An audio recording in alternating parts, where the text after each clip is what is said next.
Speaker है आदमी, उसको अगला आदमी कर रहा है honourable speaker madam. Speaker madam. नहीं नहीं, अरे sorry sorry wait, sorry sorry sorry sorry sorry chairman sir. वो हमारे होम मिनिस्टर साहब कैसे बोलते हैं, ए ए ए सफेद कपड़ा। हम भारतीयों का टैलेंट जिस सफेद कपड़ा आलू बेच रहा हूं मोहल्ले में। इंडिया आज भी सोने की चिड़िया। आज इंडिया के पास किस चीज की कमी है यार? किसी चीज की नहीं। ये जनता हिसाब ही नहीं मांगती। नहीं, उसको अगला आदमी कर रहा है ऑनरेबल स्पीकर मैडम। पता नहीं हमें नहीं कौन कहा, लेकिन किसी ने कहा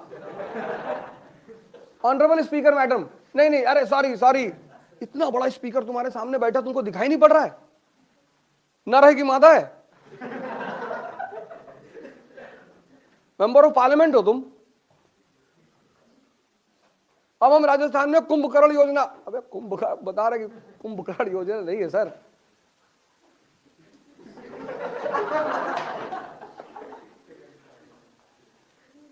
एक भाई साहब भाषण दे रहे थे, कह रहे थे मैं मोदी जी के साथ 2080 से हूं।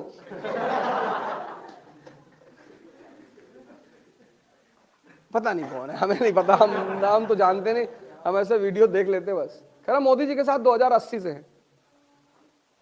आने तो दो, इतने बड़े बड़े लीडर हैं सब। ओ मोदी जी भी तो बोल दिए बेटी पढ़ाओ बेटी बचाओ।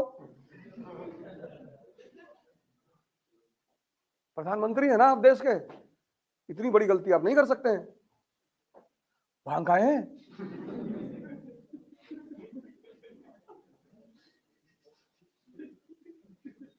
वो हमारे होम मिनिस्टर साहब कैसे बोलते हैं, ए ए ए सफेद कपड़ा। आलू बेच रहे हो मोहल्ले में।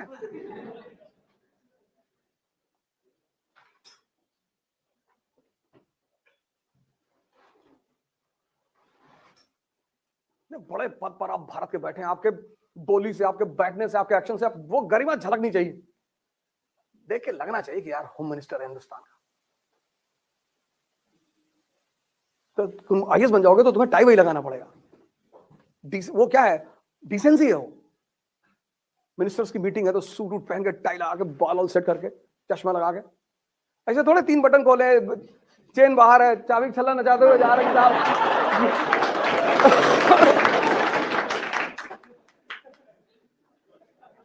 अरे भैया भारत सरकार के अधिकारी हो। नहीं, कोई लड़की गाना बना दी, उसको कितना ट्रोल किया सब। क्या गलत कहा उसने, सारे मुद्दों को उठाया। तो भाई डेमोक्रेसी यही तो है, अपोजिशन। हमारी बात जो दिल में वो हम कहेंगे, ये है वो है, कैरेक्टर खराब है इसका, तुम्हारा बड़ा अच्छा है। एक कोई भाई साहब आए थे, वो बोल रहे थे कि तुमको जूते से मारेंगे लड़की को। इतने बड़े फौलादी सिंह बने हुए हो, दाऊद इब्राहिम को गाली देके दिखाओ। लड़की माँ है, उसको तुम गाली दे रहे हो नेहा राठौर को। तुम्हारी माता जी ने दूध पिलाया, तुम दाऊद को गाली देके दिखाओ। किडनी लीवर सब निकाल के ऐसे किनारे रख देगी। लीवर इसका इधर रख। ओ मिडिल क्लास घर की लड़की है तो ठीक है, तुम उसे गाली दे रहे हो, ट्रोल कर रहे हो।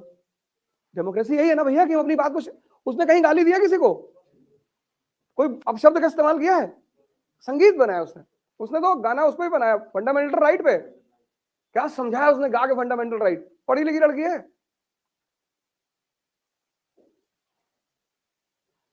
ठीक है, उसने कहा है, उसकी बात सुनिए, उसमें बुरा मानने की क्या बात?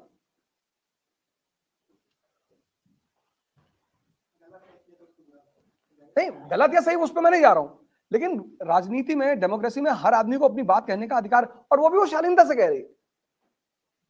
ए बाबा, बॉलीवुड वाले आगे राजनीति नहीं करना चाहिए, उन्हें भी करना चाहिए, ऐसी बात नहीं है।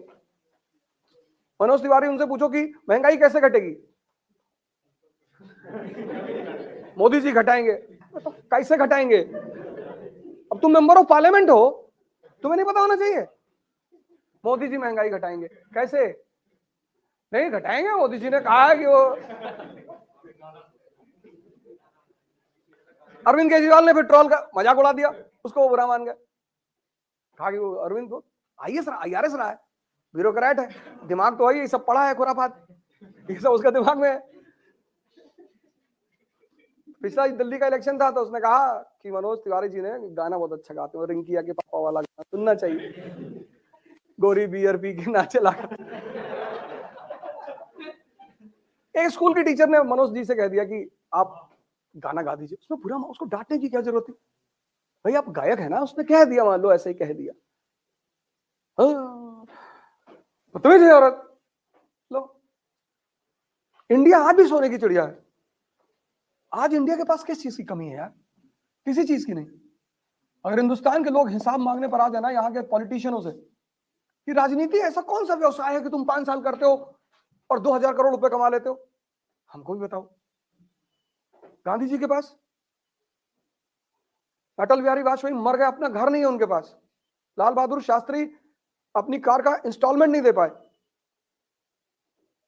लोहिया मरे, उनको इलेक्ट्रिक उसमें दफनाना पड़ा, 11 रुपया जेब में पड़ा हुआ था। वो हालांकि उनकी ख्वाहिश भी थी कि मुझे जलाया महंगे, मेरा अंतिम संस्कार बहुत पैसा न लगाया जाए। ये जनता हिसाब ही नहीं मांगती। बजट आया, किसी को सुने चौराहे पे डिस्कस करते हुए? बजट आ गया, इतनी बड़ी घटना घट गई देश में, बजट आ गया, किसी चौराहे पे चाय की दुकान पे सुने? चाय की दुकान पे लोग बैठे हैं, तो दुबे की लड़की भाग गई, अच्छा हमें कोरोना वरोना कुछ नहीं होता है, थिंकर बने हुए सब, पूरी दुनिया कोरोना से परेशान है।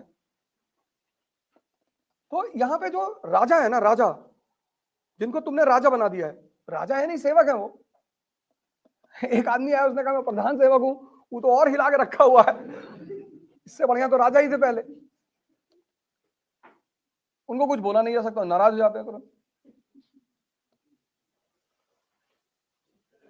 मोदी जी को कुछ कह ही नहीं सकते।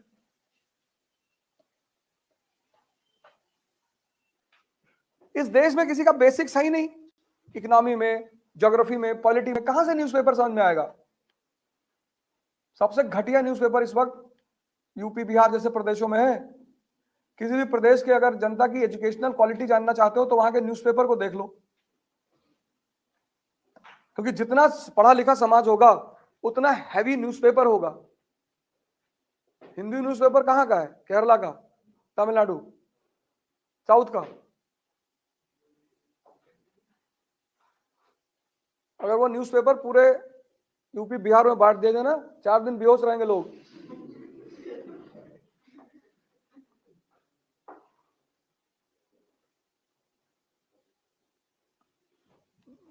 चार दिन लोग बेहोश रहेंगे, 4 दिन। करंट अफेयर तैयार करने की चीज है, वो जानने की चीज है। तुम्हारा देश है, तुम वोट करने जा रहे हो 18 साल के ऊपर, किस बेसिस पे करोगे? इसीलिए तो इस देश में जातिवाद पे वोट होता है।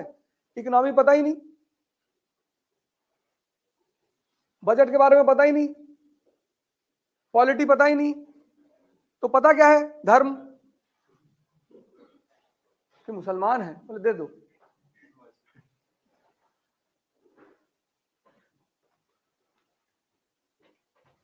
अठारह साल पे वोट देने जाओगे और 18 साल पे 10+2 क्वालिफाई कर चुके होगे, तो कितनी बड़ी समानता है दोनों में। 18 तक तुम 10+2 क्वालिफाई कर चुके होगे, ग्रेजुएशन फर्स्ट ईयर में होगे, और 18 साल में तुम वोट देने जाओगे, तो तुम्हारा बेसिक्स तो होना चाहिए ना। तुम्हारा बेसिक सही नहीं तो वोट किस पे दोगे? धर्म पे दोगे, जाति पे दोगे।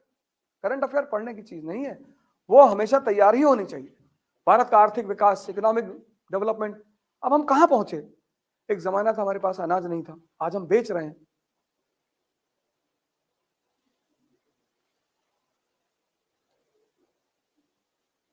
तो हम कहां पहुंचे? बैंकिंग सेक्टर की क्या स्थिति है? क्योंकि बैंकिंग सेक्टर जो है देश की जान है। अगर बैंक कोलैप्स कर जाए तो इकोनॉमी कोलैप्स कर जाए। स्टॉक एक्सचेंज मतलब मार्केट की दशा क्या चल रही है। नेशनल इनकम मतलब राष्ट्र में कमाई ज्यादा हो रही है कि गमाई ज्यादा हो रही है। तो ये सब तुम्हें जानना चाहिए कि नहीं?